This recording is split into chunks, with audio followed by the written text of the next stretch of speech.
Rojas.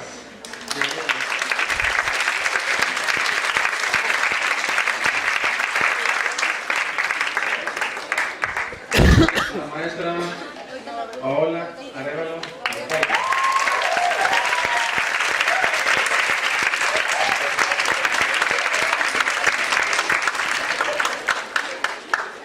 Muy bien, el profesor Alejandro Valladares.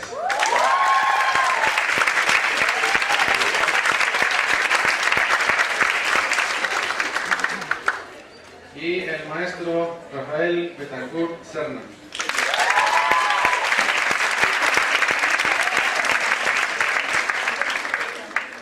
Muy bien, les vamos a dar un espacio a cada uno de ellos para que vayan exponiendo su punto de vista desde cómo se aborda, en este caso, la psicoterapia a través de sus respectivos enfoques.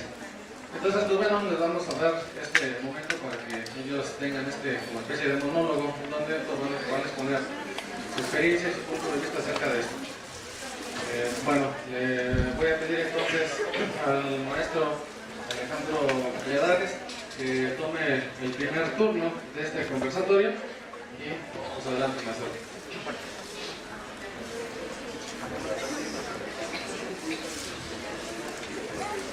Ok, pues muy buenos días.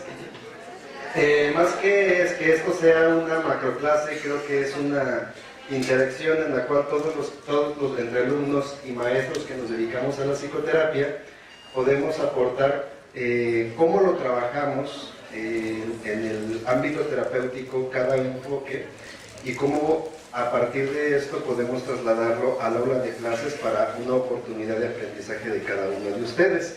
Y yo decidí enfocarme al psicoanálisis por ser prácticamente la base de todas las psicoterapias, ¿sí?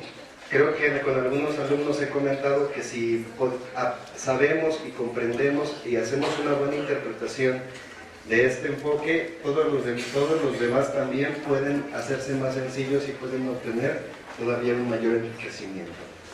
Pero primero, para hablar del psicoanálisis, yo creo que tenemos que mencionar algunos elementos y el por qué se fue formando este campo terapéutico. Durante mi presentación no les voy a pasar conceptos porque yo creo que nosotros ya todos somos unos expertos, pero sí algunas frases que me han guiado en mi práctica profesional respecto al campo de la psicoterapia, ¿sí? Y con la que me gustaría empezar es que solamente la propia y personal experiencia hace a una persona sabia. Entonces, si queremos aplicar psicoterapia, la mejor manera de hacerlo va a ser aplicando psicoterapia y también como personas que somos recibiendo psicoterapia, ¿sí? Es uno de los factores más importantes. Y bueno, pues el autor, el fundador del movimiento psicoanalítico es este señor que ya todos conocemos, que es Sigmund Freud, que fue un neurólogo vienés y que a partir de sus estudios sobre la histeria, con esto me voy muy rápido, pues fue como comenzó a utilizar las bases metodológicas que en un futuro constituyeron a la psicoterapia psicoanalítica, ¿sí? Y entonces es un buen ejercicio del ser del todo sinceros con nosotros mismos. Y que este campo psicoterapéutico a veces cuando estamos leyendo las obras de Freud nos cuesta mucho trabajo interpretarlas, nos cuesta más trabajo integrarlas o enfocarlas a un ámbito práctico, ¿sí? Sin embargo, cuando las analizamos, las adquirimos, las hacemos nuestras, ¿sí? Y forman parte de nuestra persona, es mucho más fácil comprenderlas, ¿sí?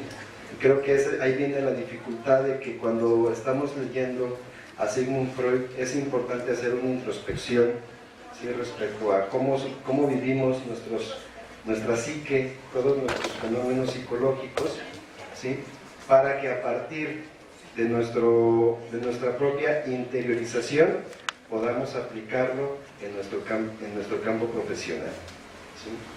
Y pues bueno, ya enfocándonos más a fondo al psicoanálisis, el psicoanálisis converge en tres elementos. Primero, es un procedimiento, ¿sí?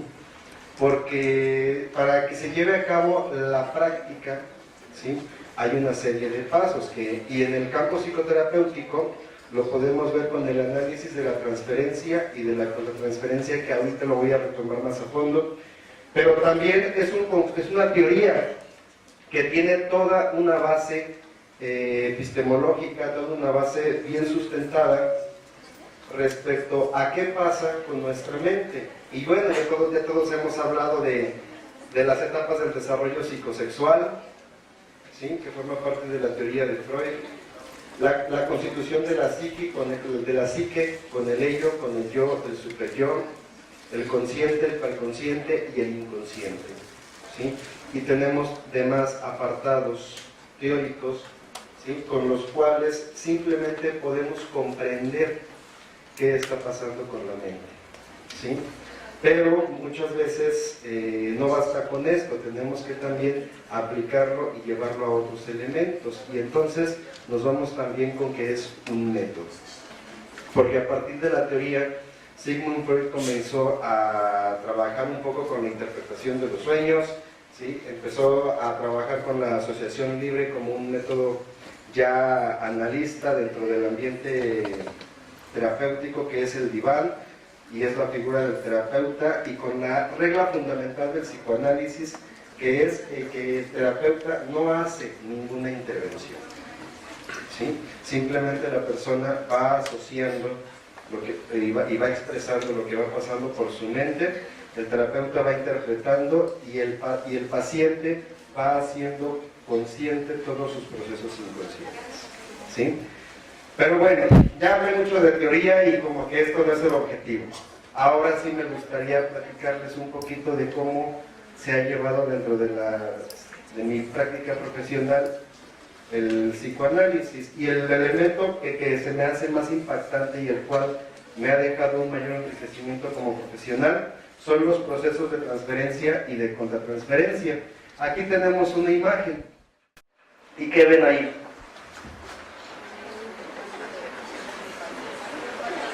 Es un encuentro entre dos personas, ¿sí? La psicoterapia, ¿qué es esto? Un encuentro. Tú como psicoterapeuta vas a encontrarte con un ser humano que tienes una serie de necesidades y en las cuales van a establecer una relación.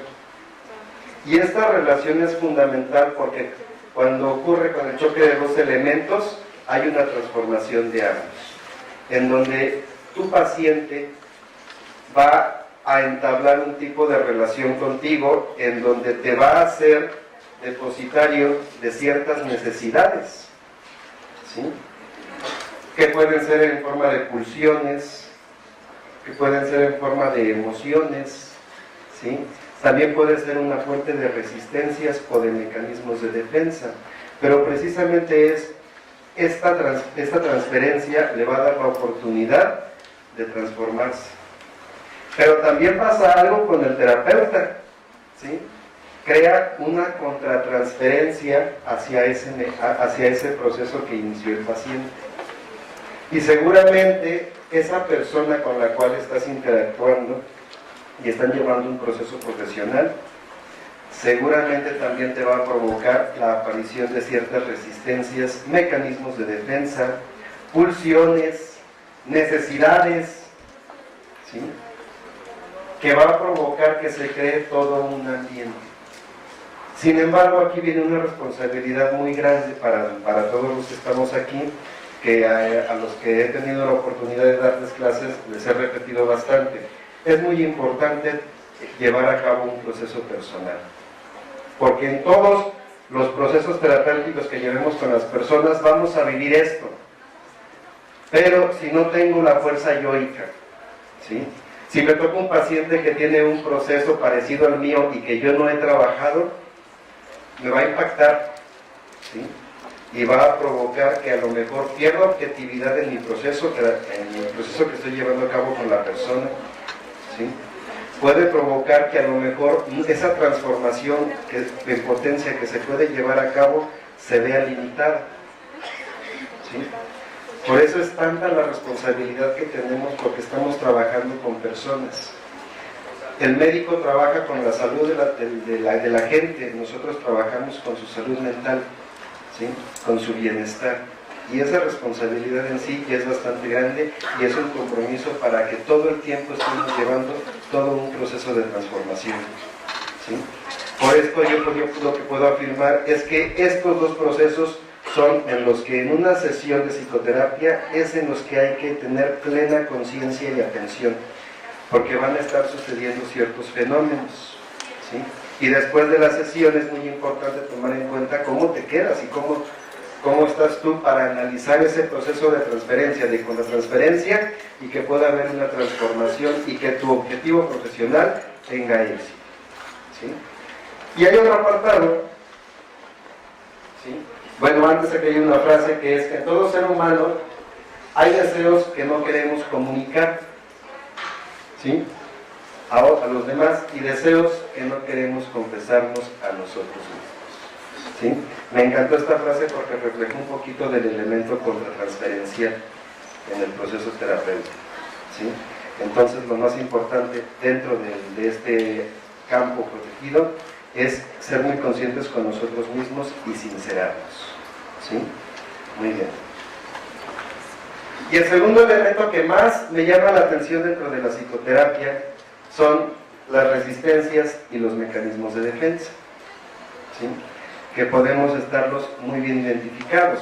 En donde primero me gustaría comentar la resistencia, que son maneras de autosabotearnos, ¿sí? De salirnos de nosotros mismos para evitar tocar algún tema, algún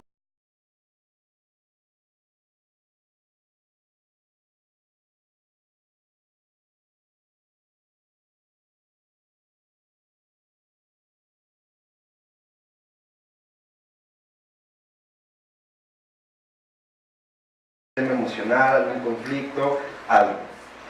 Y quiero diferenciarlo muy bien de un mecanismo de defensa, que son las maneras que tenemos, todas las personas, todos los usamos, ¿sí? Para defendernos del medio ambiente, de ciertos conflictos, de ciertas personas, de ciertas circunstancias, ¿sí?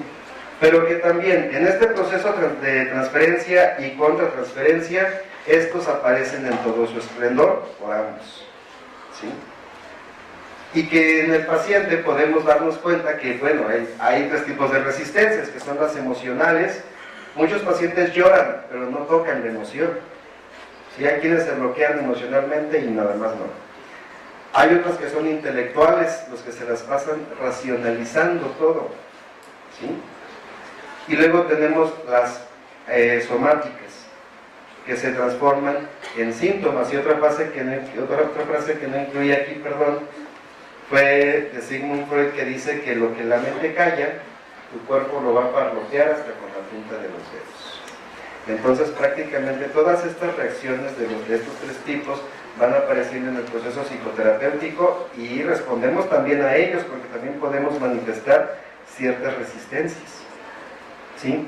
Y los mecanismos de defensa, que ya los tenemos muy estudiados en el campo de las teorías de la personalidad, pues simplemente aquí viene lo que me ha dejado mucho, otra responsabilidad muy grande, porque todo el tiempo las personas necesitamos mecanismos de defensa, porque hay aspectos internos que a lo mejor podemos controlar nosotros, pero hay aspectos que vienen del medio ambiente en los cuales no tenemos control y tenemos que defendernos, ¿sí? Los mecanismos de defensa son muy adaptativos, y entonces, si queremos o si nos damos cuenta que los mecanismos de defensa que utiliza una persona ya no son funcionales, podemos moverlos, pero hay una responsabilidad muy grande y sabemos qué podemos ofrecer, ¿sí? ¿Y qué podemos ofrecer? Aquí viene lo más importante de la charla que les preparé el día de hoy, es hasta dónde llega mi propio crecimiento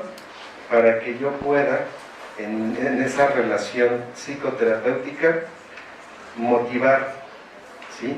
O mover a la persona a que busque maneras más adaptativas de adaptarse y de defenderse a su medio ambiente, ¿sí? Entonces los mecanismos de defensa es simplemente irlos adaptando de acuerdo a las circunstancias, y a veces todavía nos encontramos que con los pacientes vienen desde niños utilizando los mismos mecanismos de defensa, y es como si tuviéramos una camisa que nos pusimos a los 5 años y nos la queremos poner ahorita, pues simplemente no va a entrar. Entonces pues lo mismo pasa con los mecanismos de defensa. Por lo tanto, en la psicoterapia es muy importante irlos adaptando a las nuevas circunstancias, pero con mucha responsabilidad, ¿sí?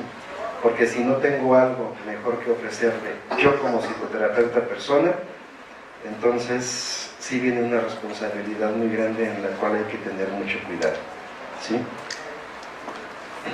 Por lo tanto, yo podría mencionarles que la ciencia moderna aún no ha producido ningún medicamento que sea más tranquilizador que unas palabras bondadosas, y yo le pondría estar ahí, ¿sí? En ese trabajo profesional, estar conscientes nosotros para llevar a que la persona haga conscientes sus procesos inconscientes y logre un cambio, ¿sí? Y pues bueno, pues muchas gracias por su atención. Le cedo el micrófono a mi compañero.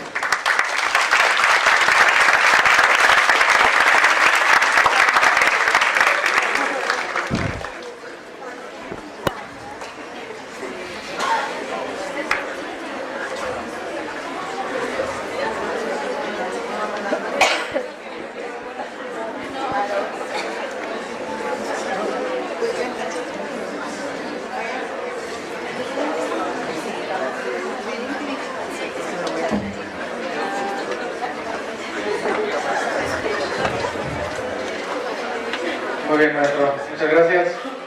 Si alguien del público tiene alguna pregunta por hacer. Sí.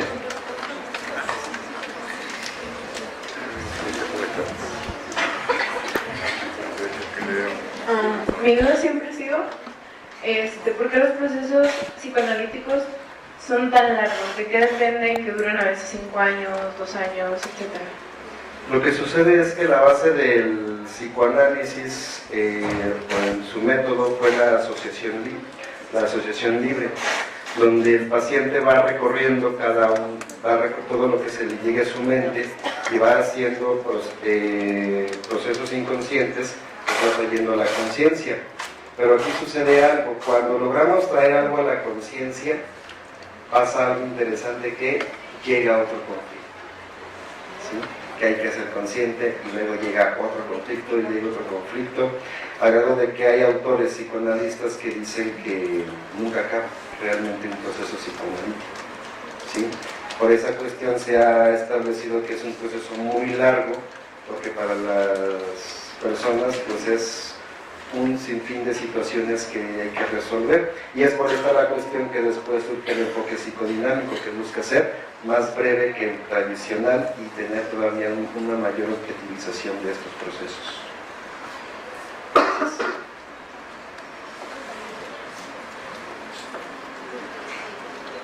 ¿Alguna otra pregunta?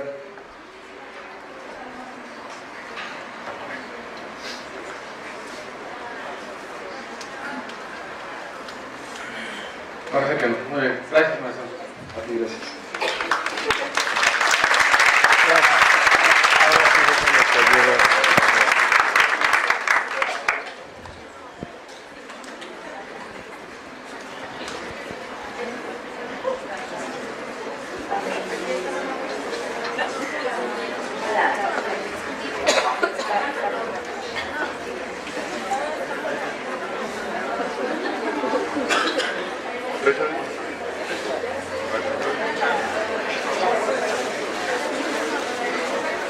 Buenos días a todos, bienvenidos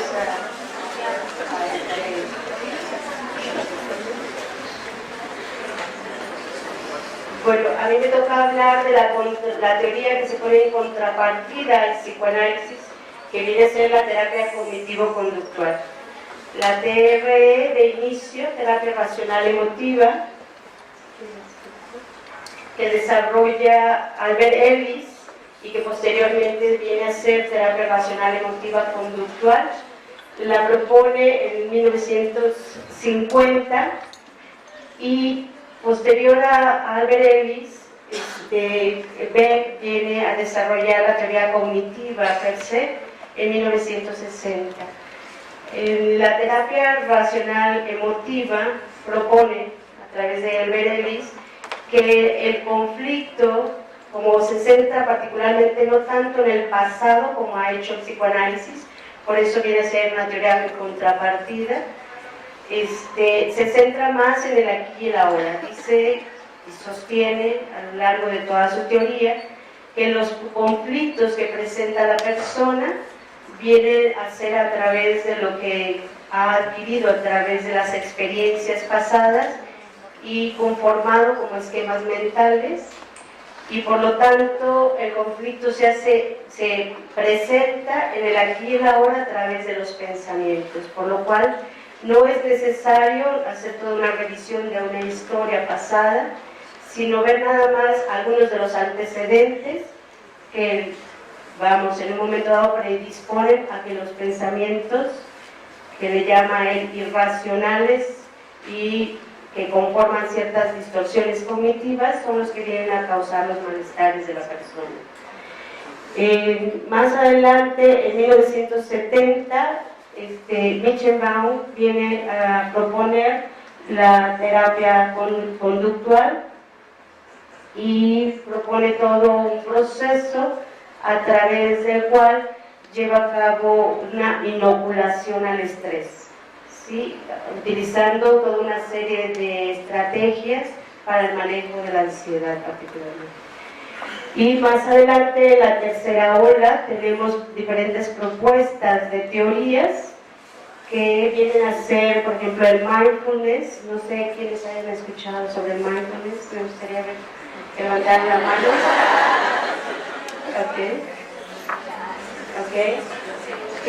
Que significa nada más, la teoría se basa en tener una conciencia plena de lo que se está experimentando. Y también otras teorías que se desarrollan en esta misma tercera ola viene a ser la terapia dialéctica, que está teniendo mucho éxito por su eficacia. Asimismo también otra teoría que es la teoría del compromiso, aceptación y compromiso. Podemos observar que a lo largo de la historia se ha hecho muchísima investigación, y un aspecto que yo les recomendaría checar antes de decidirse, inclusive a realizar un entrenamiento en alguna de las áreas de la psicoterapia, en alguno de los modelos específicos de psicoterapia, sería revisar en un momento dado cuál de ellas está siendo más efectiva, ¿sí? Y ahorita vamos a ver algunas de las estadísticas en cuanto a la efectividad de la terapia. Propone Albert Ellis que, como mencionaba, los eventos, él considera que los eventos del día a día no son los que causan en un momento dado el malestar en la persona, sino más bien, como mencionaba también hace un momento, son las experiencias pasadas que han conformado ciertos esquemas en nuestra mente. Entonces, no son estos eventos, propiamente dichos, los que causan trastorno o malestar o problema, sino los pensamientos que tenemos respecto a estos eventos, ¿sí? O sea, la interpretación, el significado que les damos a los mismos. Dependiendo de esta interpretación o de estos pensamientos, que pueden presentarse de forma racional o irracional, porque todos, de acuerdo a Albert Ellis, tenemos estas dos tendencias, a la racionalidad así como a la irracionalidad. Dependiendo de estos pensamientos, sean racionales o irracionales, presentamos nuestras emociones, se derivan nuestras emociones. Y de acuerdo a cómo nos sentimos, es cómo nos comportamos, ¿sí? En un momento dado. Bueno, aquí vienen algunos autores que en el pasado dieron mucha relevancia a lo que vienen a ser los pensamientos. Epictetus y considera que los hombres no son afectados propiamente por las cosas o las circunstancias de la vida, sino por cómo las perciben, por cómo las ven. En otras palabras, el significado que les damos a las mismas. Por otro lado, Marcos Aurelius dice que la felicidad en tu vida depende de la calidad de los pensamientos que tengamos. Esto quiere decir que si tendemos a consentir, digamos, pensamientos irracionales consistentemente, podemos llegar a desarrollar algún tipo de trastorno. De hecho, dependiendo de las distorsiones cognitivas que desarrollemos, es el tipo de trastorno que se va a presentar en nuestra vida, o que podemos desarrollar. Buda decía que somos lo que pensamos. Algunos dicen que somos lo que comemos, ¿verdad? Pero sostiene que somos lo que pensamos. Y también considera, él va un poco más allá y dice que el mundo está hecho o construido en base a nuestros propios pensamientos.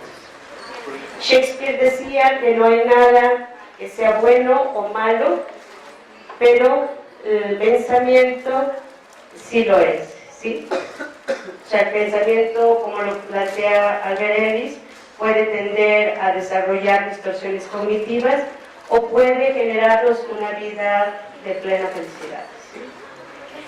Y también la Biblia dice que el pensamiento viene a ser como que el centro de nuestra existencia, de nuestro propio corazón, ¿sí?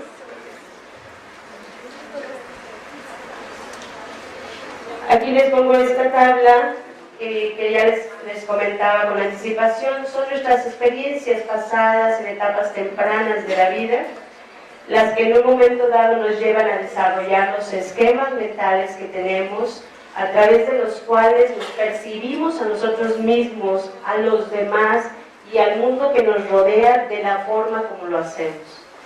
Frecuentemente en clase les digo, es como si me pongo unos lentes de color rojo y percibo la realidad de esa tonalidad, ¿sí? Si me los pongo amarillos, los voy a ver de color más amarillo. Si me los pongo verdes, pues más verde. Entonces, dependiendo de estas experiencias pasadas y los esquemas que se han conformado en nuestra mente, es la forma como nos vemos a nosotros mismos, nos percibimos a nosotros mismos, vemos a los demás y percibimos el mundo que nos rodea. Sin embargo, hay situaciones que en un momento dado activan, vamos, estos esquemas. Entonces, no es la circunstancia del día a día, sino el hecho de que esa circunstancia, ese evento que está sucediendo en el presente, activó algo que nosotros tenemos ya concebido de determinada manera o tenemos como esquema relevante en nuestras vidas. Y entonces, en base a esto, se dan una serie de pensamientos automáticos, ¿sí?, que vienen, como mencionaba, a predisponer la forma como nos sentimos y cómo nos comportamos, y asimismo cómo responde nuestro cuerpo en función a esos pensamientos, ¿sí?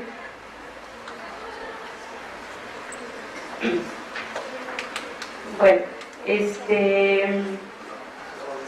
ya yéndonos un poco más a lo que viene a ser la aplicación a la psicoterapia, vendría a ser importante, como ya todos los maestros mencionamos en cada uno de los enfoques durante las clases, la parte inicial viene a ser la estructuración de la psicoterapia.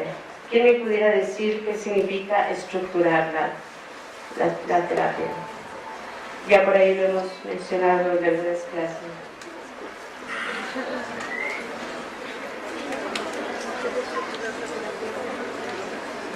Bueno, por si no se acuerdan, tal parece, ¿sí? Bueno, el paso número 1, pues viene a ser pues, la presentación que hace el terapeuta ante el paciente, y bueno, puede presentar inclusive cuáles son sus credenciales, estudios que haya realizado, le puede platicar más o menos en cuánto va a durar la consulta, más o menos cuáles van a ser los pasos que se llevan a cabo como parte del proceso de la psicoterapia. En fin, todo esto da una estructura a la sesión de tal manera que la persona se sienta con la confianza suficiente en un ambiente seguro. Desde luego también hemos dicho que es muy importante pues, el establecimiento del rapport. ¿Alguien sabe lo que significa rapport? Sí, adelante. ¿Mandé?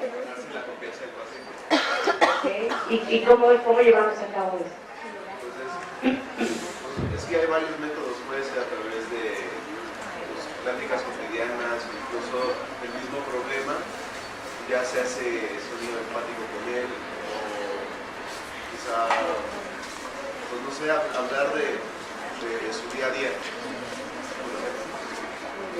Y esto lo hacemos pues, con esta calidez humana, ¿verdad?, que los caracteriza, que por eso están todos ustedes aquí, porque además de tener esta capacidad de escucha desarrollada, pues tienen esta calidad humana que los lleva a querer entender la vida del paciente y propiciar en ello la posibilidad de desarrollo.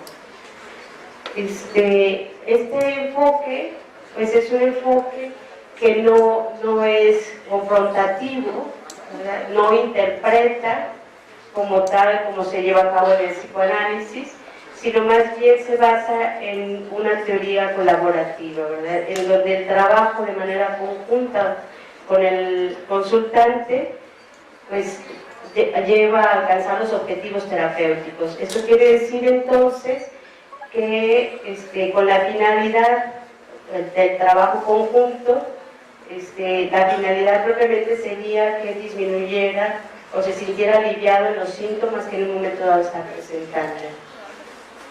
Y va a ser a través, desde luego, de este cuestionamiento guiado para poner en duda, que es una de las estrategias que utiliza mucho el enfoque, que es el diálogo socrático, y va a poner en duda aquellos pensamientos irracionales que sostiene la persona a través de un cuestionamiento o un diálogo socrático. Y bueno, viene a ser activo y directivo también, ¿no? Y se centra, como les mencionaba hace un rato, pues en el aquí y en el ahora, principalmente. Y da pues una retroalimentación consistente al consultante. Bueno, aquí les pongo una imagen media sarcástica, ¿verdad?, un poquito chiste negro. Dice que la terapia cognitivo-conductual es activa y desde luego involucra la resolución de los conflictos, no solamente a través del ensayo, ¿verdad? Y entonces pues está este diván aplastando un poco ahí al paciente y el terapeuta sentado en su sillón.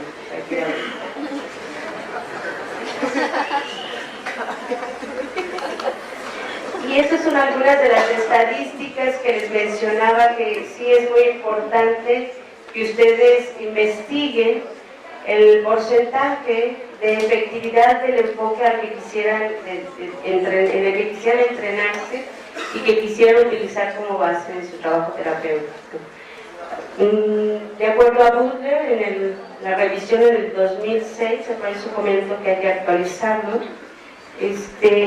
plantea que el 80% de los casos llevados con terapia cognitivo-conductual, particularmente menciona la depresión unipolar, la depresión mayor, los desórdenes de pánico, de agorafobia, la fobia social, la depresión en niños y ansiedad de niños, así como el estrés postrauma o el trastorno obsesivo compulsivo, presentan un 80% de efectividad en el tratamiento de terapia cognitivo-conductual.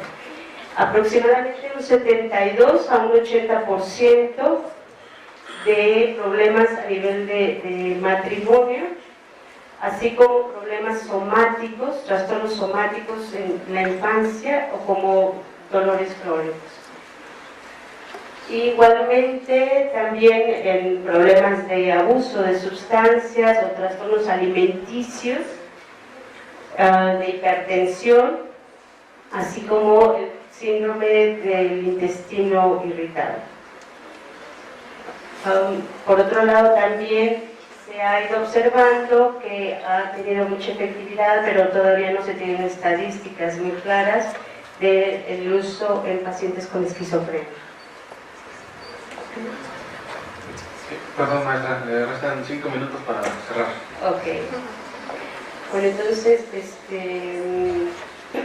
quieren nos vamos a la otra presentación para terminar este cuadro.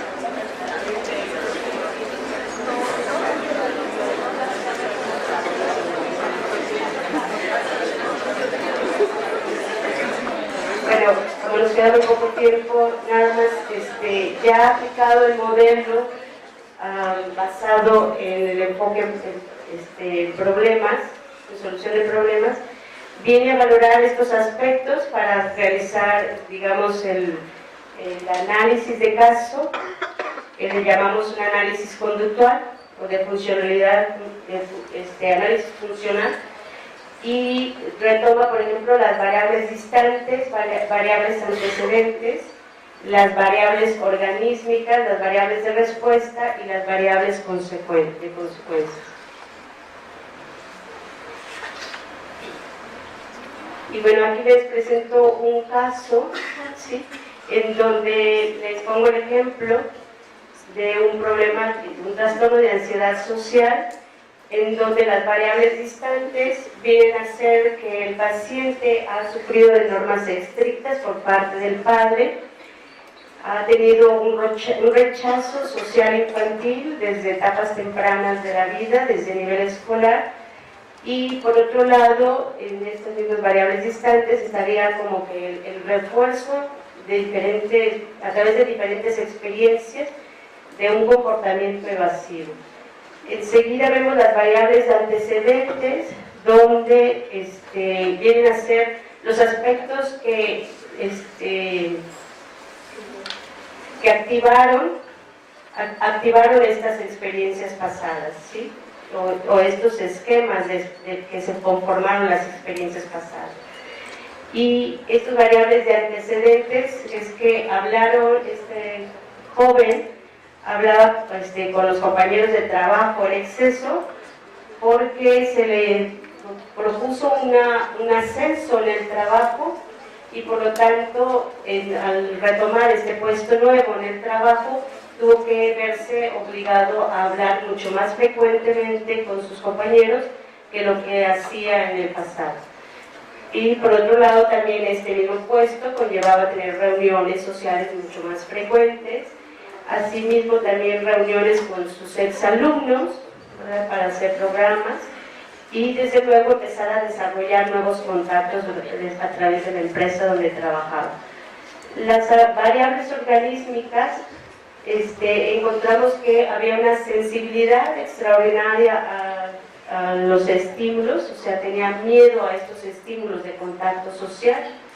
Por otro lado, empezaba ya a presentar pensamientos autodenigratorios y, desde luego, una hiperreacción al estrés.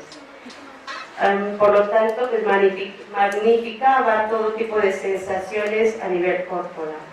Las variables de respuesta que presentaba este joven, iba a decir el nombre, eran evasión social, ¿sí?, y desde luego un hiperreactor sensorial de ansiedad y temor.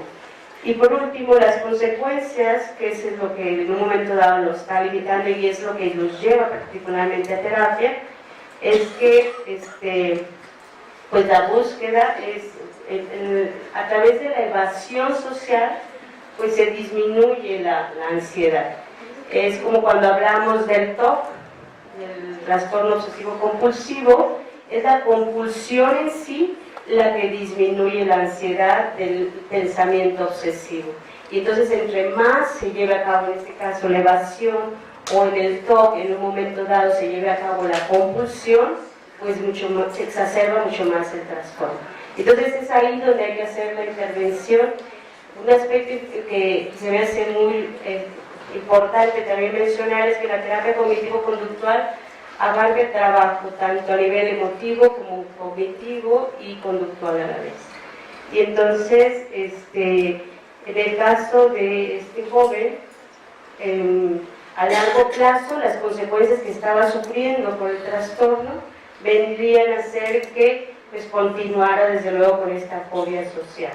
Más adelante también, pues que no se daba él mismo la oportunidad de cambio porque mantenía estas distorsiones cognitivas que se habían establecido desde etapas tempranas de su vida. Asimismo, pues persistía, desde luego también, no nada más la ansiedad social, sino en un momento dado pues, la depresión y desde luego afectaba su autoestima.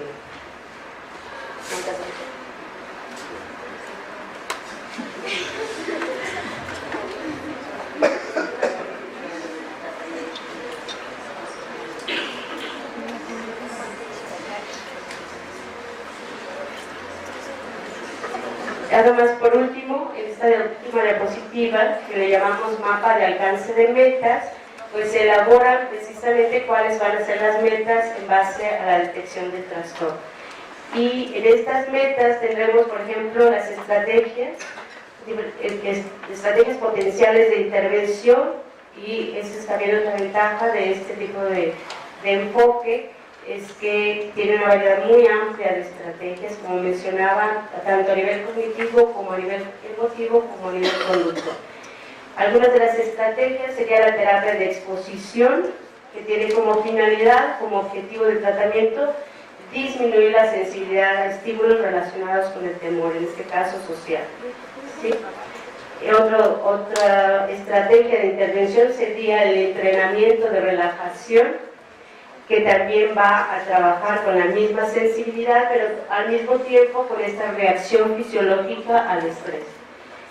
Por otro lado, por lo general se implica en los tratamientos de terapia cognitivo-conductual la reestructuración cognitiva para poder trabajar las distorsiones cognitivas que el paciente presente. Y como ya les había mencionado, dependiendo de las distorsiones cognitivas es el tipo de trastorno que se va desarrollando. Entonces tenemos que identificar muy claramente cuáles son estas distorsiones cognitivas para poder abordarlas de manera muy particular. Y desde luego, pues tomando en cuenta los antecedentes previos o las experiencias previas, en otras palabras, del paciente. Y por último tenemos la terapia de resolución de problemas, así como el entrenamiento autogénico. ¿Sí? Mencionaba que Michelbaum ha propuesto todo un manual muy amplio que se revisa durante la clase de terapia cognitivo-conductual para trabajar la inoculación del estrés.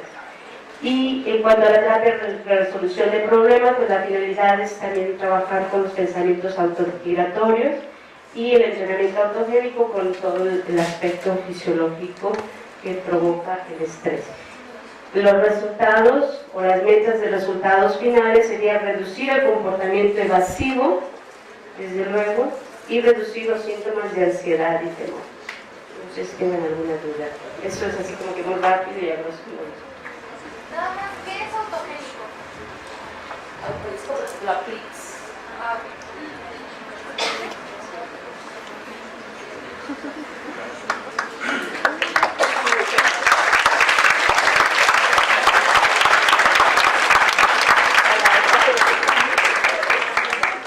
Bueno, esta es una como curiosidad, a lo mejor muy fuera del tema, Lo que pasa es que yo hace semanas estaba platicando con una psicóloga que es cognitivo-conductual, entonces, bueno, a la maestra le platiqué la historia, la maestra Paula. Solo que mi duda es, a partir del enfoque cognitivo-conductual, ¿cómo ven el uso de fármacos? Porque ella me comentaba, más no le entendí si era más como un criterio propio, que no estaba de acuerdo en el uso de fármacos y que ella, bueno, me comentaba que generalmente se los quitaba y decía que todo era conducta y trabajaba a partir de ahí. Pero a partir del enfoque, no sé cómo ven el uso de fármacos. Ok, excelente pregunta.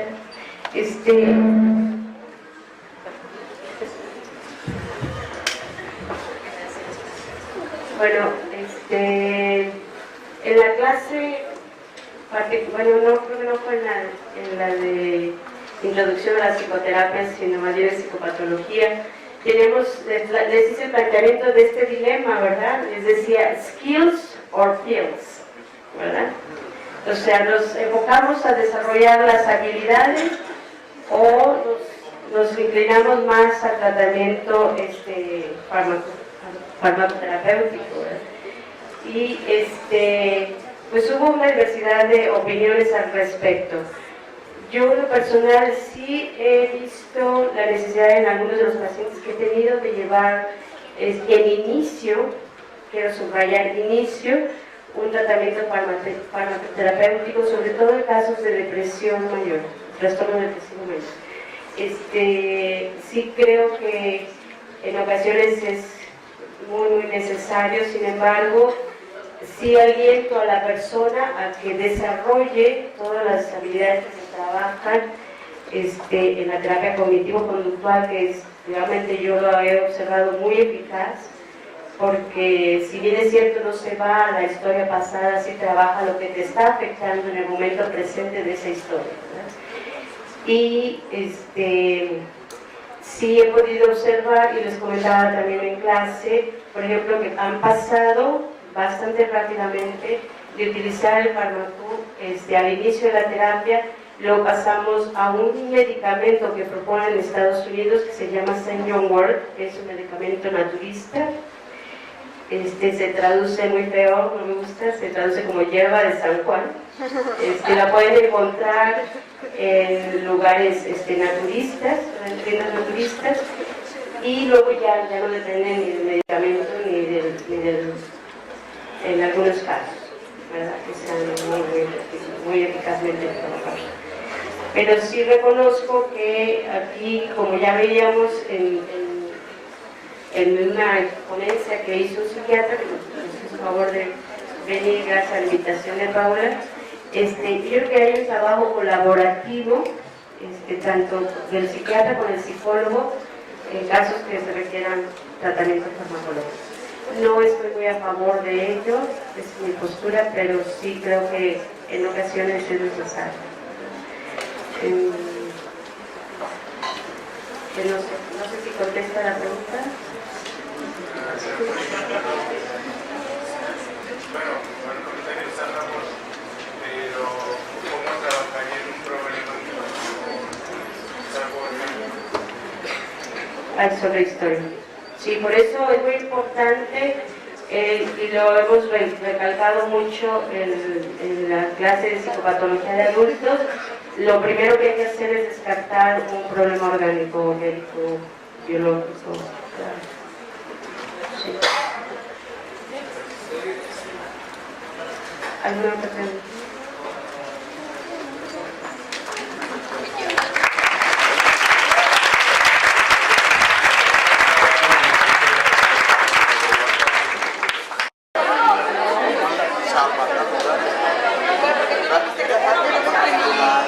Muy bien, vamos a continuar, vamos a realizar actividades, por lo cual voy a pedir muy amablemente a la maestra Paola que empiece con la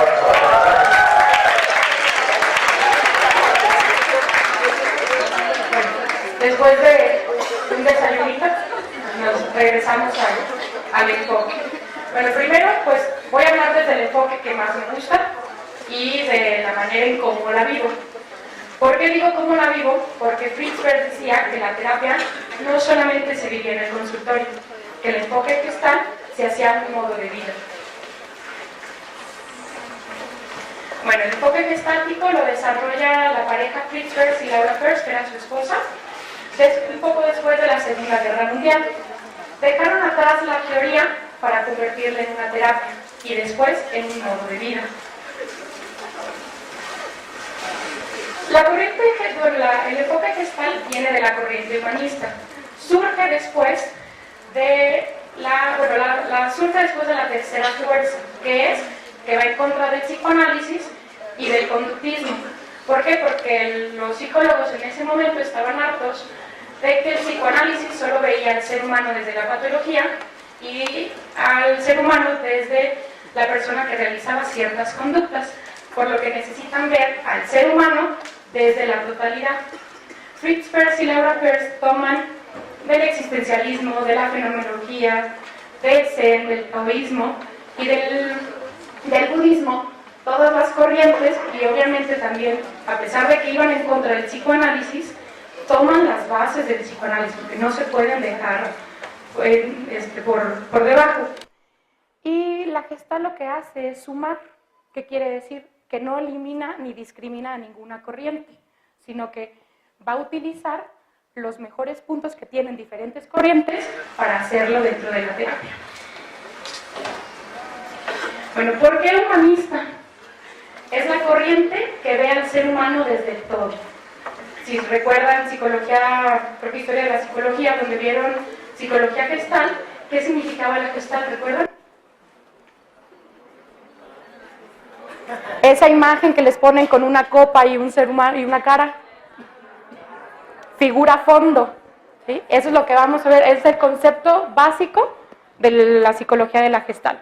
Figura, que es esto que está delante de ti, ese problema que te está molestando, y todo el fondo es tu vida. Lo que se hace en la terapia es que trabajas esa figura y cuando sale de tu entorno que ya no te esté molestando, pasa al fondo. Entonces de ahí toma esas teorías. Y bueno, ¿por qué una terapia existencialista? La terapia gestal es una terapia existencialista preocupada porque el ser humano se acepte y acepte las responsabilidades de su propio ser. Ya que en la terapia gestal no hacemos diagnósticos, vamos a ver al ser humano tal cual es, desde lo que venga, con su historia y con todo lo que tenga. Nunca vamos a juzgarlo. Me van a decir, bueno, ¿y entonces qué pasa con una persona que ha infringido la ley? Por ejemplo, una violación, ¿cómo se llama? Una persona que ha violado a un niño. Ok, no le vas a dar el diagnóstico, pero sí vas a trabajar qué sucede con él, con todas estas conductas que está realizando. ¿Sí? Y no le vas a decir que está bien ni que está mal, porque el psicólogo y el gestal no juzga.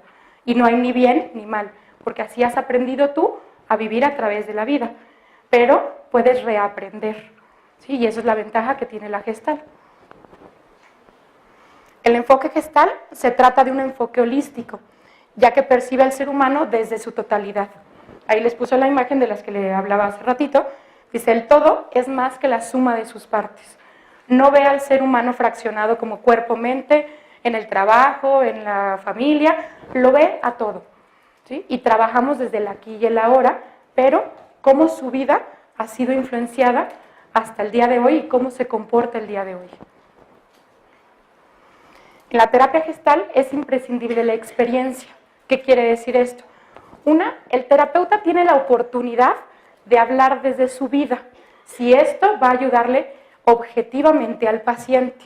Como decía Alejandro al inicio, el terapeuta tiene la obligación de trabajar su proceso terapéutico. Entonces, como tú ya has trabajado tu proceso terapéutico, puedes compartir tu vida para que el paciente se refleje y tenga esa empatía de que el otro también puede. Y no desde el hecho de que el psicoterapeuta es un dios, sino que también es un ser humano y que también tiene vivencias y que también tiene problemas, pero que tiene las herramientas para poder solucionarlas. Y la experiencia también es, en la terapia lo que nosotros hacemos es ver mucho al paciente desde su lenguaje corporal. ¿Qué es lo que pasa? ustedes bien lo saben en comunicación y casi en todas las materias. El lenguaje verbal, ¿cuánto es el porcentaje que tenemos en el ser humano? Mis alumnos te lo tienen que saber por lo menos. ¿Cuánto? El lenguaje verbal. Como el 7% o menos. ¿Y el lenguaje no verbal? Pues más del 93%. Entonces, lo que vamos a utilizar en la terapia es ese lenguaje no verbal que te está hablando desde el paciente. El paciente llega y te dice, ¿cómo estás? Estoy muy bien. Entonces, a través de la experiencia es poner al paciente a que diga, estoy bien. Y que a través de su cuerpo relacione cuáles son las emociones que está viviendo y que tenga una congruencia con lo que está diciendo. Y existirá un aprendizaje efectivo. Ustedes creo que lo han visto en mis clases. Si no haces un ejemplo o si no lo vivencias, no vas a poder aprender. ¿Sí? Entonces, esto se hace también en terapia. Pones al paciente a pararse de cabeza, a que viva o reviva esa experiencia traumática para que pueda resignificar y volver a aprender y tener una mejor experiencia de vida. Bueno, Peirce decía que las técnicas o los trucos de la psicoterapia estaban orientadas a la autoexpresión, a la autorrealización y la autogratificación. Más adelante les voy a hablar de esto. ¿Qué pasa con el ser humano? La autorrealización es cuando tú te diste cuenta qué es lo que más te motiva para hacer. Pero eso no nace si ya quiero ser psicólogo. O sea, tienes que pasar por un tipo de etapas y esto se hace en la terapia. Primero el paciente te llega con una crisis, que es las máscaras. Todos hemos aprendido a vivir a través de la sociedad. Tengo que ser de cierta manera y si no lo soy, pues empiezo a no ser yo mismo. Entonces, lo que hacemos en la terapia gestal es quitarte esa máscara porque para algo ha servido. Ya te diste cuenta que qué máscaras estás utilizando y empezar a vivir de manera más efectiva. Probablemente después de la terapia en la sociedad no vayas a estar bien encajado, pero vas a tener que aprender a vivir de manera más auténtica y más autorrealizada y siendo responsable de tus propios actos. Bueno, una diferencia entre la gestal y el psicoanálisis. Primero, que la gestal pone énfasis en el aquí y el ahora. Solamente tenemos el presente. Si tú vives en el pasado, ¿qué sintomatología creen que vayan a tener? Depresión. Si tú sí vives todo el día pensando en que hace 5 años sucedió X evento, todo el día vas a estar triste y pensando que todo eso que pasó lo quisieras tener ahora, pero hoy no lo tienes. Y también cuántas veces les ha pasado que el mes que entra tienen un examen y viven todo el mes angustiados y con ansiedad. ¿Sí? Entonces, lo único que tenemos presente y de manera tangencial es nuestro aquí y el ahora. Ni el pasado existe, ni el futuro. Entonces, la única manera de vivir más efectivo, viviendo en el aquí y el ahora. Y bueno, la gestal tiene la bondad de que puede ser de 2 modalidades, terapia individual y terapia grupal. ¿Por qué grupal? A diferencia de lo que han visto a lo mejor en procesos de grupo, la terapia grupal en gestal puede ser heterogénea. Hombres, mujeres, diferentes edades, diferentes diagnósticos. Porque lo que trabajas tú, me llega a mí. ¿Sí? Y esa es la bondad que tiene la terapia grupal. El psicoanalista, va a interpretar o analizar esa vivencia del paciente. El gestal no. El gestal comparte esas vivencias y hace puntos de vista a través de técnicas terapéuticas. O sea, el gestal no se queda callado. Todo el día está hablando a través de dinámicas para que pueda vivenciar el paciente de mejor manera y que se dé cuenta de cómo lo está viviendo. Así que el gestal tiene que generar creatividad en su terapia para darle 5 versiones a su paciente y que él se dé cuenta de la manera que está viviendo. La terapia gestal no hace diagnósticos y ve a la persona sin una clasificación alguna. Ya. El enfoque gestáltico es un modo de vida, viviéndolo desde la manera más plena, auténtica y saludable. Tu terapeuta gestal tiene que ser congruente con su vida. Y creo que la mayoría de los enfoques tendría que ser así. Pero para poder vivir de manera más auténtica, hay que trabajar tu propio proceso terapéutico. De otra manera, nunca lo vas a poder hacer. Dice, busca que la persona se acepte tal cual es, buena o mala. Ese es el juicio que le pone la sociedad. Pero es cómo te vives tú. A mí me gusta el verde o me gusta el azul. Y desde lo que te gusta, desde tus características, el terapeuta te va a acompañar en esa decisión. Y bueno, el terapeuta gestal va a acompañar. ¿Qué quiere decir? Que durante todo el proceso, el terapeuta primero te va literal a agarrar de la mano y te va a ir enseñando esas técnicas para que tú te des cuenta cómo vives. Que ya te tengas una aceptación, pero sobre todo que generes una responsabilidad en ti mismo. Que te hagas responsable de cuáles son tus decisiones. Y ya que lo hiciste, te suelta y tú solo empiezas a caminar. La terapia gestal consiste en atender a otro ser humano en tal forma que le permita ser lo que realmente es. En la gestal se habla de los huecos de la personalidad. A través de nuestras vivencias, lo que nosotros vamos teniendo, por ejemplo, se nos muere un perrito, imagínense que se va formando como unos hoyitos en nuestro cuerpo. Lo que hace la terapia es rellenar esos huecos de manera revivencial y resignificándola. No van a regresar al perrito, pero sí es que esa experiencia que ha hecho de ti para que al día de hoy, en el aquí y el ahora, estés viviendo de esta manera.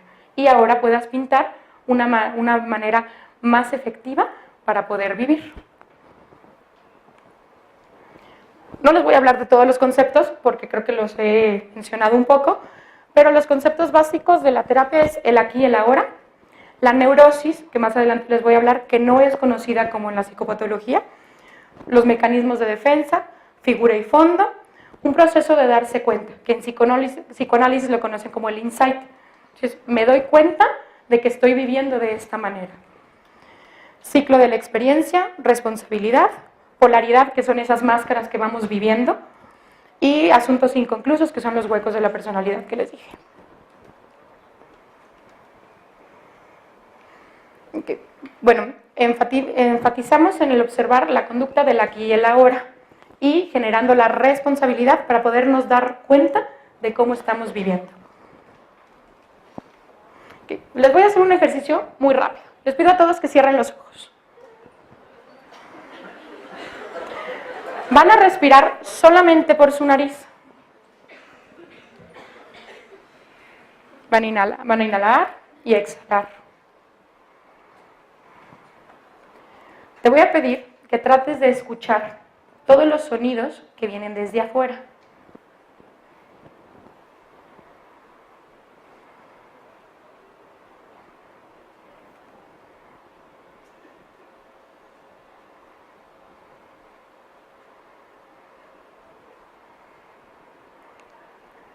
¿Cuál es la sensación que tienes en tu cuerpo?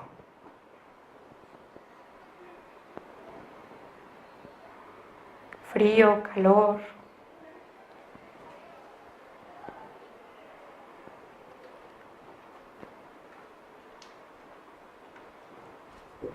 ¿Cuál es la sensación que tienes en tu estómago, en tu paladar?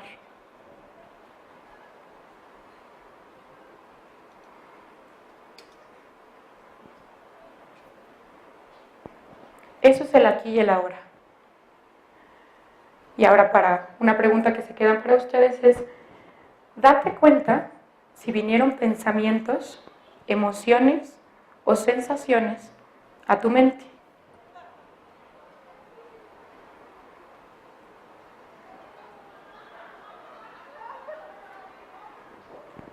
Toda esa basura que llega a tu cabeza es lo que no te permite estar en el aquí y el ahora.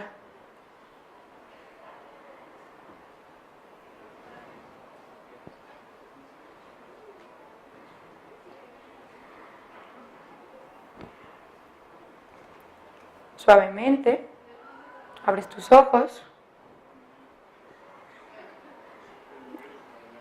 ¿A alguien se le hizo muy difícil escuchar los ruidos de afuera? ¿Alguien estuvo con la cabeza rondándole es que tengo ahorita que ir a clases y me falta la tarea y el examen de neuro de mañana y bla, bla, bla. Okay. Todos esos pensamientos son lo que no te permiten estar en el aquí y el ahora. Entonces, lo que hace la terapia es buscar en el paciente, no que se olvide de su vida, pero que sí aprenda a vivir que solamente tienes hoy. Afuera, el examen, la maestra, la materia, en este momento no están. Solamente estás en esta aula. El que esté en el celular, esas son maneras de evadir tu aquí y ahora. ¿Sí? Y en terapia se van viendo a través de los mecanismos de defensa que ya les había hablado Alejandro. ¿Sí? Bueno, y se dieron cuenta que ese tipo de pensamientos, les hablaba de emociones, sentimientos y pensamientos. Entonces, ¿cómo te llega a tu vida este tipo de emociones? Y lo que hacemos en terapia es, te llegó algo a la cabeza y lo manifestaste a través de tu cuerpo. Lo que hacemos es vivenciar esa experiencia. Si, por ejemplo, un paciente empieza a mover mucho su pierna, cuando empieza a hablar de un tema, a lo mejor del papá, lo que haces es que revivencie o que empiece a experimentar ese movimiento en la pierna y le haces que empiece a moverlo, hasta que le llegue una emoción o un pensamiento o sobre todo una historia que le relacione con ese dolor, con ese movimiento, con esa ansiedad y empiezas a trabajar la emoción. Bueno, otra de las metas de la terapia es incrementar el potencial humano. Deseos y necesidades genuinas del individuo, que en ocasiones se contraponen con las necesidades de la sociedad. ¿Cómo hemos aprendido a manejar máscaras ante los demás? No nos comportamos igual con un maestro que con una maestra, ni que con tu mamá, ni con tu papá, ni que con un amigo. A eso se le llaman máscaras. Y observen ustedes que cuántas máscaras están utilizando. Y a veces ustedes todas las mañanas se ponen una máscara, ¿para qué? Para que la sociedad los acepte. Entonces lo que manejamos en la terapia es que te des cuenta que estás usando una máscara, que te la quites para poder tener una autoexploración, pero sobre todo un amor por ti mismo.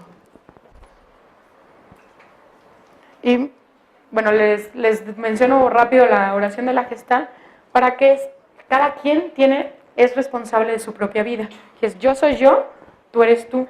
Yo no estoy aquí para ser responsable de ti, ni tú estás para ser responsable de mí.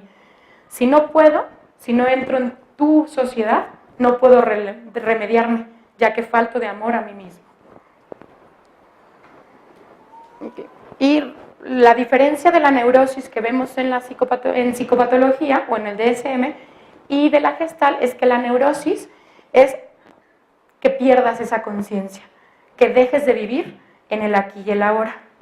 ¿Quién encajaría en ese diagnóstico? Dice, el hombre puede vivir en un contacto significativo con su sociedad sin ser tragado completamente por ello, que es, esa sociedad me jala a ser como debería de ser. Pero el que no es neurótico puede trabajar en ciertos ambientes, pero salirse y decir, yo soy de manera auténtica y vivo así. Y Peirce menciona que la neurosis es cuando la persona obstaculiza esos procesos naturales de la vida.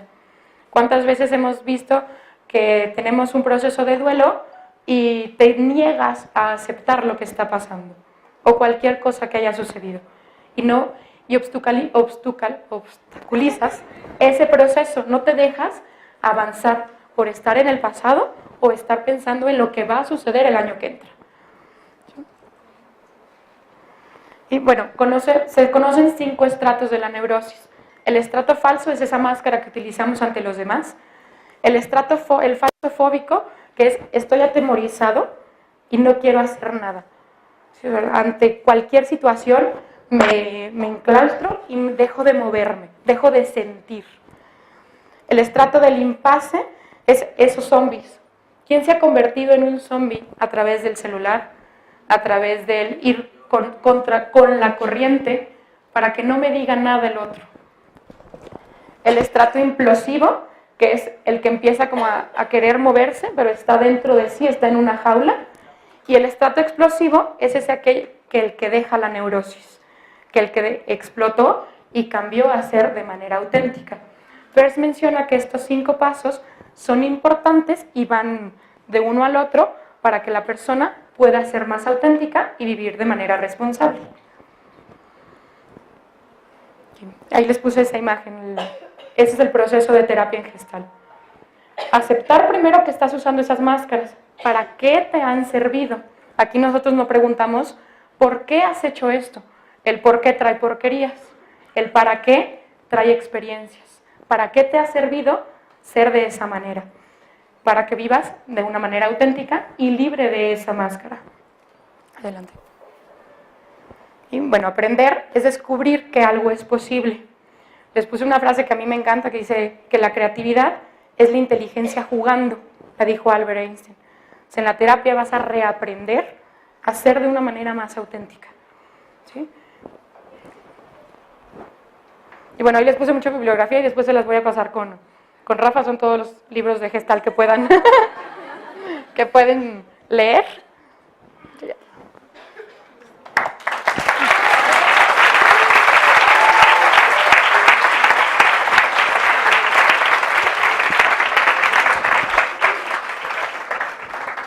Gracias, maestra. ¿Hay alguna duda, alguna pregunta al respecto?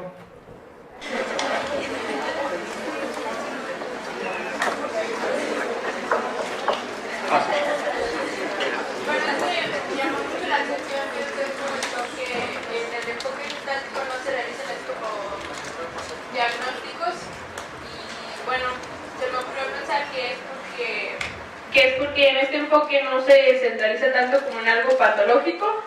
¿O por qué es? O sea, ¿cómo lo explicaría usted? Porque ves al ser humano como un todo. Desde otros enfoques se ve a la persona que tiene un trastorno de depresión. Y así se maneja. Ves a la persona que sí, que trae situaciones de que no duerme, que no come, que dejó de hacer sus funciones, y es trabajar cómo lo está viendo desde ahora. Gracias. Eso no quiere decir que no tengamos conocimiento de los diagnósticos ni de las patologías. Simplemente no se ve a la persona, se ve como Romina, no como Romina, trastorno X. Te veo aquí, simplemente.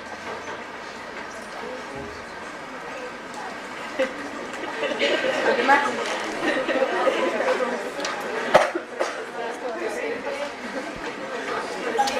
A ver.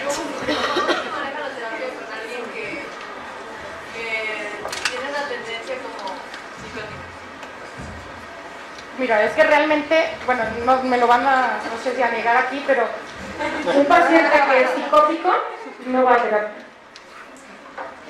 O sea, un paciente que tiene, por ejemplo, un brote psicótico va a la clínica psiquiátrica, no va a terapia. ¿Sí? A lo mejor tendrá tendencias psicóticas, pero hay que trabajarlo desde ahí. Pero un paciente que tiene esquizofrenia es muy raro que te llegue a terapia. Y como decía Leti, tienes que ver que ese paciente, como tiene algo, una situación orgánica, tienes que trabajarlo desde con el psiquiatra, un trabajo multidisciplinario, y ver si ese paciente realmente va a funcionar para la terapia. Freud lo decía, solamente las personas inteligentes entran a terapia. Y no es porque sea un CI elevado o sea de manera elitista, pero no todos los pacientes o todas las personas están listas para entrar a un proceso terapéutico. Y una persona que está con un estado psicótico no tiene caso que esté en terapia en ese momento. Solo tú te lo tendrías que canalizar.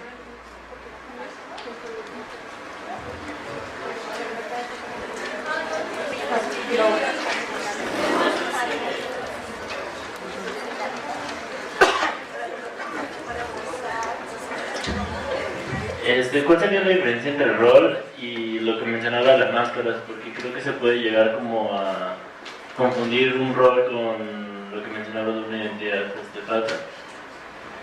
Pues creo que sería algo similar. O sea, tú vas formando máscaras o roles conforme vas viviendo. ¿Sí? No siempre vives de manera auténtica. Entonces, para mí sería lo mismo. ¿Y cuántos roles tienes? ¿Cuántas máscaras tienes? ¿Solo que el mindfulness tiene que ver con la Mira, realmente no lo... En terapia yo nunca lo he usado. Lo conozco porque conozco el yoga, pero no lo había escuchado en la terapia psicoterapéutica. También tengo entendido que habla sobre también el vivir el aquí y ahora y, o sea, estar consciente del presente, entonces pues lo relaciono mucho con la gestalt. Puedes utilizar técnicas para manejarlo en el paciente, pero no, el mindfulness no lo conoces como terapia gestal, ¿sí? Pero puedes utilizarlo. Sí. Sí, para el paciente necesitas ese tipo de terapia, sí. Acuérdate que la gestal suma, no resta.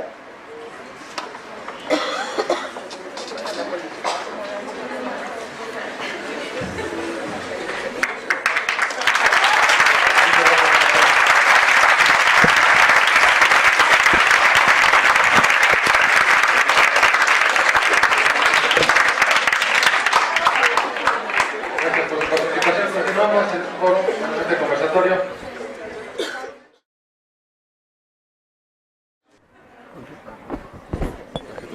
Hágate de esta, ¿no? Espérame, lo voy a colocar ahí. Ahí está. ¿Y aquí? Cintura.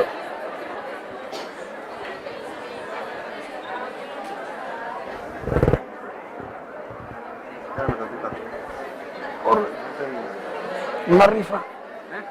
Una rifa. ¿Ya? No, espérame. Una rifa. Ah, ¿la rifa? Ya. No, espera, que no se acomodó. Sobre el suéter. Espérame tantito. Ahí te va. Ya. Bien. Ya por terminar, voy a ser breve para poder centrar en la solución. A mí me toca hablar del enfoque de sistemas. El enfoque de sistemas no es precisamente, no se origina dentro del campo de la psicología. Se origina dentro de la cuestión de la ingeniería, la lógica matemática, la cibernética, la teoría de conjuntos, teoría de tipos lógicos, etcétera, etcétera, etcétera. Entonces, todo lo que les estoy diciendo va en contraposición a todos los enfoques que los compañeros dijeron. Más sin embargo, el enfoque de sistemas lo que viene a hacer es generar una revolución en el campo de la psicología. ¿Sí? Para replantearnos conceptos, para replantearnos premisas, para replantearnos maneras de intervenir. ¿Estamos de acuerdo? Entonces, enfoque de sistemas, nada que ver con las tres corrientes que tenemos ahorita que les acaban de hablar.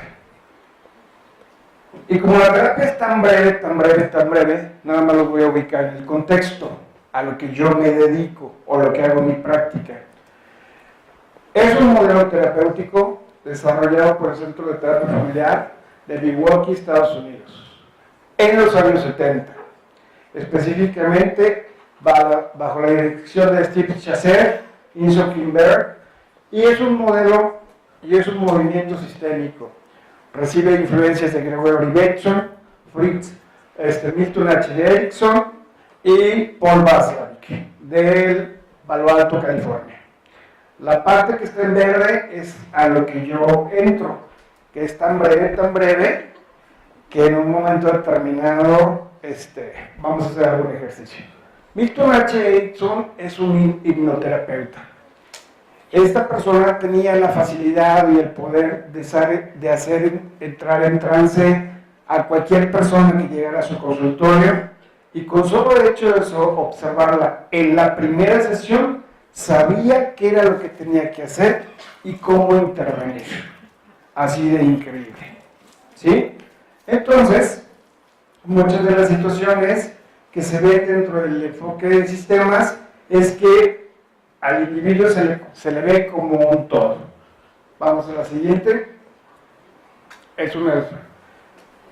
Lo que presenta el paciente lo presenta en su lenguaje, y el lenguaje como un representante de su realidad. ¿Sí? Aquí no hay trasfondo, aquí no hay una cuestión del inconsciente, y aquí no hay una cuestión que en un momento determinado nos limite o nos impide a decir cuál es la intención. ¿Va? ¿Por qué? porque es a través del lenguaje y la estructura del lenguaje lo que nos presenta el constructo de la manera en que la persona se mueve en el mundo, ¿sí? Y la forma de intervenir es a través del diálogo. Es decir, nosotros vamos a dialogar con la persona y vamos a saber, por su estructura en el lenguaje, qué es lo que en un momento determinado le perturba, le es disfuncional. Vamos al siguiente. ¿Se busca y se identifican metas? No. Solo se basa en la conversación como resultado de la construcción de la realidad. Por eso es breve. Es decir, lo que está pasando en este momento es lo que te está afectando. Por ejemplo, ¿no se han dado cuenta que hay momentos en los que miras atrás, no se sabes exactamente qué pasó? Solo sabes que desde que pasó, nada volvió a ser lo mismo. Así, no le entra al punto de identificar la causa, el origen, si hay una idea irracional, una idea absurda, si está en el aquí y ahora o no está en el aquí y ahora, ¿verdad? Pero simplemente se entiende decir, aquí está tu realidad y el constructo que tú tienes en este momento es lo que no te está permitiendo ser funcional. Funcional no es lo mismo que funciona, ¿eh? Funcional está en términos de adecuas tus comportamientos o pautas relacionales al contexto en donde estás y por lo tanto tienes un resultado satisfactorio, entonces estamos bien. Lo que para el grueso de la población es, con eso estás feliz y en un momento determinado el logro que obtienes es óptimo, punto, no hay más. ¿Estamos de acuerdo? Vamos a la siguiente. Se identifican, para poder entrar a una parte del paciente, lo que nosotros tenemos que identificar, primero que nada, cuáles son las pautas que el paciente está utilizando hasta este momento, que lo han llevado a ese resultado que le genera un sufrimiento, un desgaste, una frustración, una amargura, una cuestión neurótica, etcétera, o una cuestión somática, etcétera, ¿verdad? Porque para nosotros son indicadores. Entonces, diagnóstico sí, solo es funcional. Si no, pasa de largo. ¿Estamos de acuerdo? Vamos a la siguiente. ¿Cómo salir de un lugar? Sería una de mis primeras preguntas que he escuchado durante la terapia. ¿Cómo suelto esto? ¿Cómo dejo atrás a alguien? ¿Cómo me quito esto de encima? Muy fácil. Por eso es tan breve. Vamos a la respuesta. Solo puedes salir si tienes a dónde ir. ¿Sí? Es decir, si no hay un lugar, una situación, un objeto, a dónde ir o cómo continuar, te detienes. ¿Sí? Por eso la persona se aferra, ¿verdad? Y se aferra porque no tiene un lugar a dónde ir, dónde meterse o dónde resguardarse. Por eso se sostiene ahí y repite una y otra vez los mismos patrones. ¿Estamos de acuerdo? ¿Cómo trabajamos esta parte? Trabajamos la parte a través de estas partes, a través de la analogía, del cuento, de la narrativa, de la metáfora, ¿sí? Que en un momento determinado, no sé si podemos arreglar, hacer un poquito más grande la letra, porque les voy a dar un ejemplo en términos de lo que en un momento determinado es el objetivo y propósito final, yo creo que de las 4 corrientes. Hacer que el individuo se haga cargo de sí mismo y no ande responsabilizando al mundo ni culpando al mundo de lo que le sucede. ¿Sí? Porque cuando el paciente en un momento determinado entra y decide ir a psicoterapia, es porque realmente tiene la necesidad y el deseo de generar una transformación. Por ende, psicoterapia es transformación, cambio, modificación. Ojo, psicoanálisis, psicoterapia, psicología, orientación, counseling, coaching, no son sinónimos, para que no estén confundiendo ahí las situaciones que de repente terminan que una manera como jugar con el lenguaje y verlo como todo en el mismo plano, y no es así. Bien, el ejemplo que les tengo, primero que nada, al igual que Paola, la misma forma que Erickson utilizaba, se le pedía a la persona que primero centrara su respiración en la punta de la nariz. Ubiquen su nariz y ubiquen su respiración. Nada más respiren. Simplemente. Pero quiero que también simplemente respiren. No hay mucha ciencia. ¿Verdad que estamos bien? ¿Es así? ¿Te podrías poner de pie? Gracias. ¿Puedes subir al estrado? ¿Ven qué fácil es estar en trance? Sí. Les decía que todos y cada uno de nosotros, en un momento determinado, teníamos un punto de atención y eso era entrar en trance. Entonces, dentro de lo que es la psicoterapia breve, desde el modelo de Milton Erickson, podemos entrar en un trance leve, moderado y profundo. ¿Estamos de acuerdo? Pero todo sujeto es susceptible de estar en trance. ¿Sí? ¿Por qué? Porque entre más te resistes, más fácil pones atención. Y mientras estás concentrado en tu resistencia, entonces el terapeuta, como ya tiene la pauta identificada, busca la manera de intervenir sin que tú te des cuenta. ¿Estamos bien? ¿Sí? ¿Cómo te sientes al ver al público? Nerviosa. ¿Nerviosa? ¿Sí? ¿Qué tan nerviosa? Me late mucho el corazón, pero... ¿Ok? Te voy a pedir que evoques un momento donde hayas estado muy feliz. ¿Ya? Quiero que los veas a todos sonriendo. ¿Sí? Va disminuyendo tu nerviosismo, ¿no es así? Sí, algo. ¿Algo? De 1 a 10. De 1 a 10. 10 máximo, nerviosismo, 0 es mínimo. Bueno, estaba en el 10, ya está como en 5. 5. Y si lo bajamos al 0, respira profundo, ya, cierra los ojos, respira hondo, respira hondo, respira hondo, centra tu atención en la nariz, respira hondo, sí, cierra los ojos, no te vas a caer, estás tranquila, cada vez más, es así, ¿verdad? Sí. De 1 a 10. Ya, falso. ¿Quieres voltearlos a ver a todos? ¿Te genera la misma ansiedad? No. No, ¿verdad? ¿Qué pasaría si en un futuro estuvieras conversando, estuvieras dando una plática y conservaras este estado? Estaría genial. Sí, te voy a pedir que conserves este estado para la siguiente ocasión. Quiero que los veas a todos, a uno de los que están bostezando, que no te perturbe. Déjalos pasar. ¿Estamos de acuerdo? ¿Sí? De 1 a 10. ¿Qué grado de ansiedad tienes en este momento? 0. 1. 1. Ok. ¿Lo dejamos en 1? Gracias, muy amable. Pásale.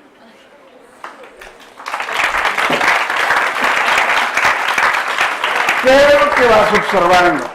El diálogo, el lenguaje. Y conforme vas observando el lenguaje, vas estableciendo un diálogo y vas logrando que la persona construya una realidad diferente, más funcional, más óptima, que le permita dar una respuesta que sea efectiva en el escenario y en el lugar donde esté. ¿Estamos de acuerdo? Por eso es breve. ¿Va? Andrés, ¿me quieres ayudar a leer el escrito? ¿Si les llegas o no? Fuerte. ¿Te paso el micrófono? A ver, va.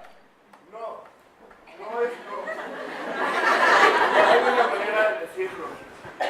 No sin admiración, ni interrogantes, ni puntos suspensivos.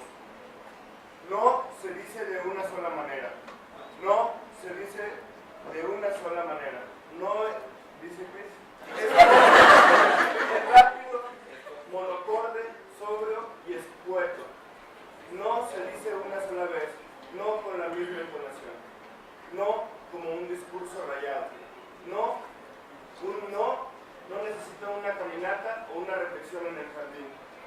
es no. No tiene la brevedad de un segundo. Es un no para el otro porque ya fue un no para uno mismo. Porque ya fue para uno mismo. No es no, aquí y lejos de aquí. No deja puertas abiertas ni entrampa con esperanzas.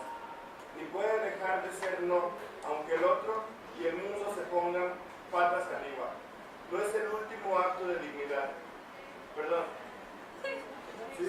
No, es el último acto de dignidad, es que no lo veo. No es el fin de un libro, sin más capítulos y segundas partes. Y solo quien sabe decir no puede decir que sí.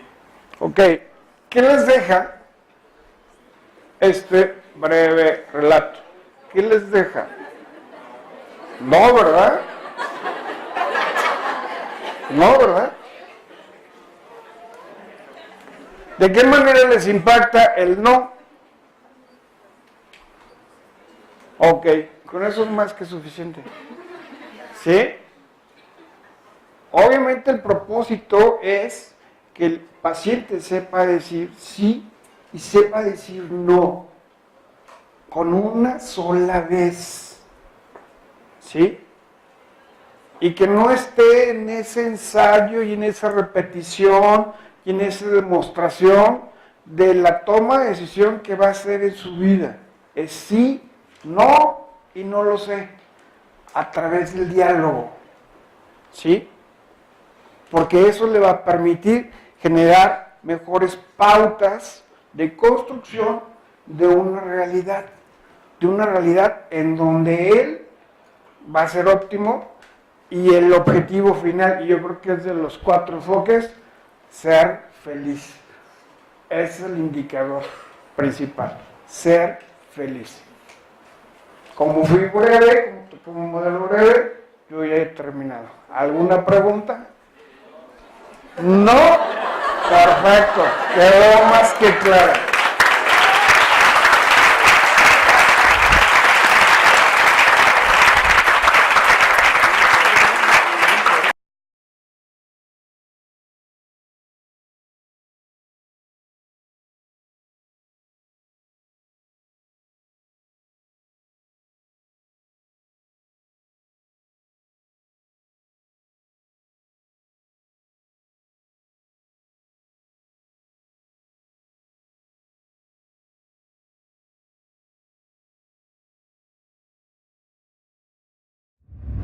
Psicomedia, psicología en digital a un solo clic.